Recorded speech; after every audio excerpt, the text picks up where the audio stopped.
ஓம் ஸ்ரீ கல்கி அகத்தீசாய நமோ நமக. 108 தின ஆத்ம காயத்ரி சாதனாவினை மேற்கொள்பவர்களுக்கும் 48 தின ஆத்ம காயத்ரி நோன்பினை ஏற்பவர்களுக்கும் ஸ்ரீ தான்யலக்ஷ்மி வழங்கிய அருளுரை. ஓம் ஸ்ரீ தான்யலக்ஷ்மியே போற்றி போற்றி. எழிலான வாழ்விற்கு எரிபொருளாய் விளங்கிடும் ஸ்ரீ தான்யலக்ஷ்மியின் ஆசிகள் எங்கும் பரவட்டும். ஆதிகால மனிதர்கள் உடலிற்கான எரிபொருளாக ஏற்கும் தானியங்களை நிறைவாய் உற்பத்தி புரிந்து அருளுமாறு ஈசனை பிரார்த்தனை புரிந்தனர்.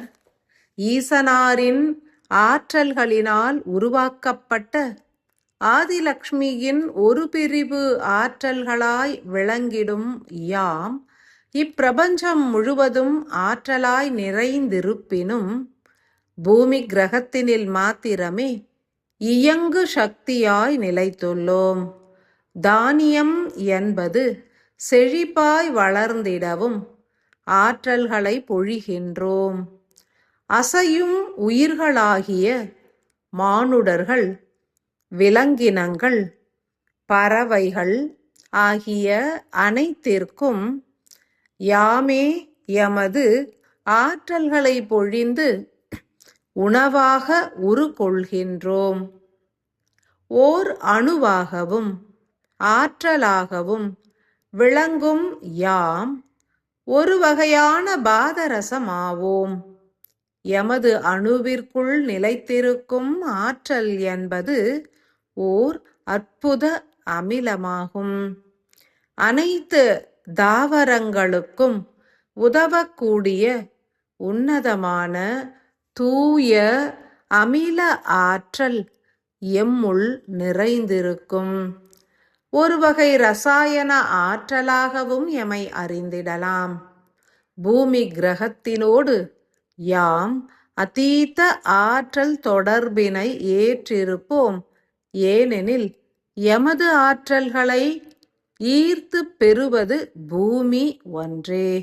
மானுடர்கள் யாவரும் எமது ஆற்றல்களால் மாத்திரமே தேகம் வளர்க்கின்றனர். ஓர் ஆற்றலாய் ஒளியாய் நிலைத்துள்ள தான்ய லக்ஷ்மியாகிய யாம் மானுட சிரசினில் கலப்புற்று இயங்குவதே ஓர் உன்னதமான செயலாகும். இத்தருணத்தில் எமது நிலை குறித்தும் அறிய கடவது. அணுக்கள் என்பது பல கோடி வகைப்படும். அவற்றிலிருந்து வெளிப்படும் அமில ஆற்றல்களும் எண்ணற்றவையே. அதனை புறத்திலிருந்து அறிவது கடினம். சூரிய ஒளியோடு கலப்புற்று வருகின்ற அமில ஆற்றல்கள் யாவுமே மாறுபட்ட செயலாற்ற வல்லது. ஓர் அரிய சத்தியம் என்பது யாதெனில் மானுடர்களின் சிரசினில் அனைத்து வகை அரிய ஆற்றல்களையும் ஏற்றுவிடும் உன்னத வெற்றிடங்கள் உண்டு. பல அணுக்கள் இவ்வகை ஆற்றல்களை ஏற்று இயங்குவதனையும் உணர வேண்டும். ஸ்ரீ தான்யலக்ஷ்மியாகிய யாம் மானுடர்களின் சிரசினில் எங்கு வீற்றுள்ளோம் என்றும் எச்செயல் ஆற்றுகின்றோம் என்றுமே உணர்ந்திடுக. ஒவ்வொரு மனிதரின் சிரசினிலும் யாம் ஒளியாகவும் ஓர் அமில ஆற்றலாகவும் நிலைத்திருப்போம். எமது இருப்பிடம் என்பதோ ஞான அணுக்களின் வாயில்கள் என்பதாகும்.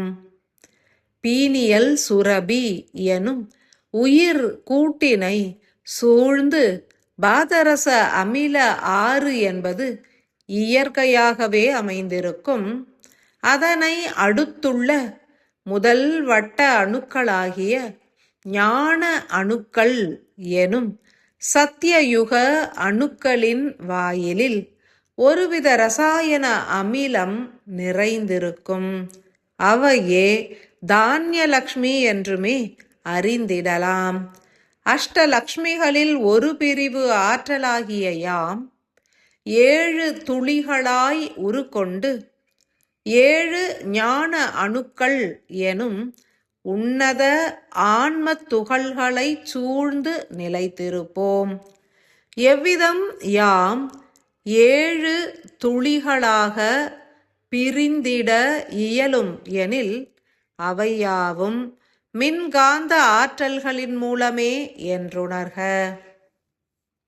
ஒளி சக்தி என்பது 7 வகை ஆற்றலாய் பிரிந்து செயல்புரிவது போன்றே ஓசை எனும் மின் அலைகளும் 7 வகை ஆற்றல்களாய் மாத்திரமே பிரிந்து செயல்புரிய இயலும்.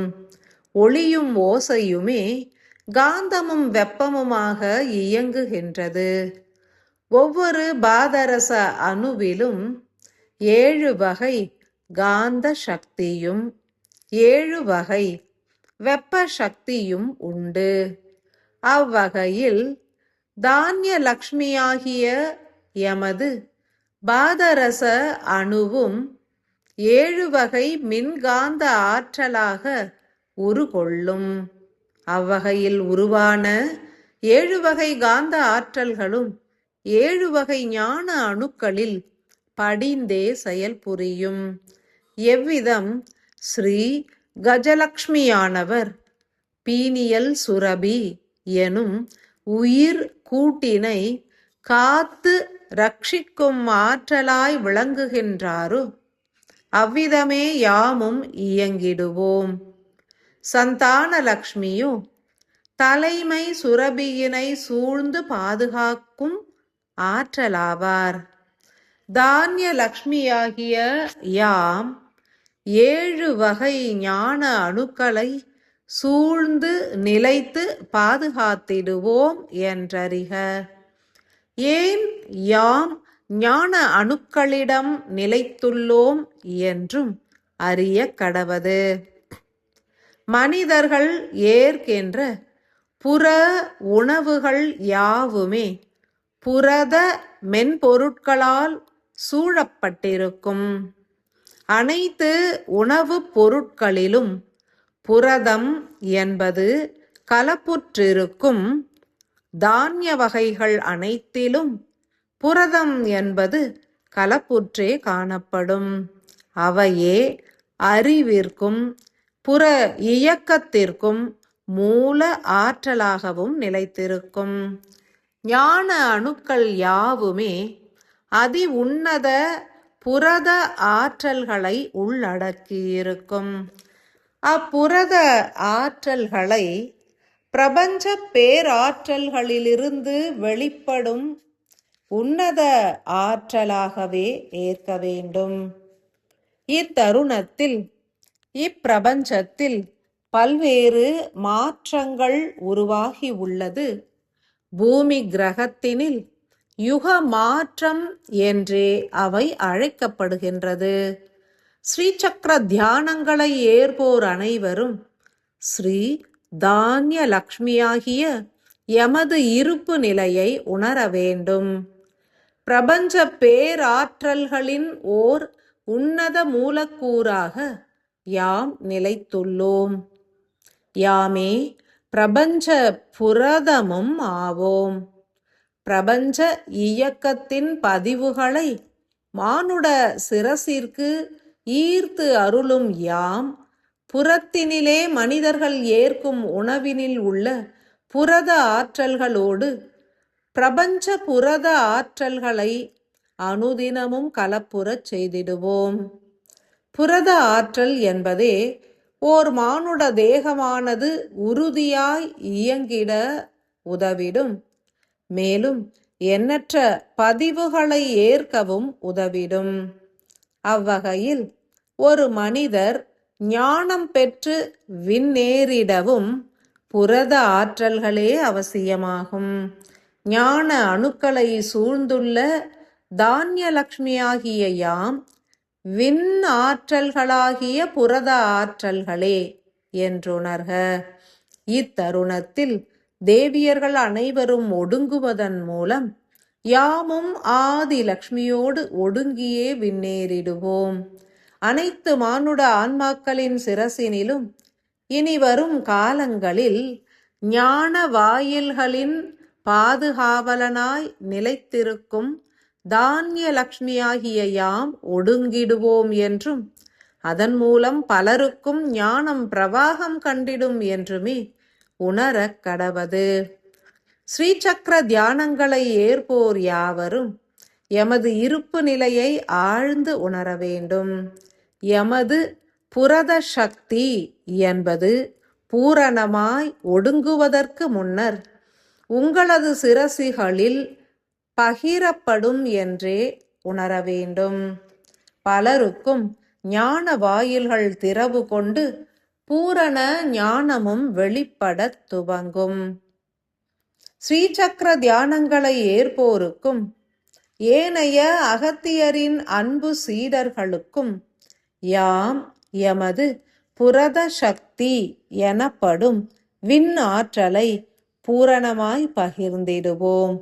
புற உணவுகளினால் ஏற்கப்படும் புரத ஆற்றல் என்பது எவ்விதம் உடலிற்கு உன்னத ஆற்றல்களை பொழிந்து அனைத்து புற இயக்கங்களையும் பதிவுகளாக ஏற்று சேமிக்கின்றதோ அவ்விதமே எமது ஆற்றலாகிய விண்புரதமும் உயரிய தெய்வீக உணர்வு அலைகளையும் சூட்சமம் மற்றும் அதிசூட்சம உணர்வுகளையும் பதிந்தே அருளிடும்.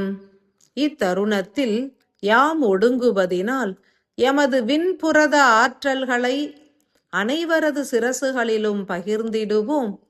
விண்புரத ஆற்றலுக்கு உள்ள குணநலன் என்பது சூட்சம உணர்வுகளை அருள்வது என்பதாகும்.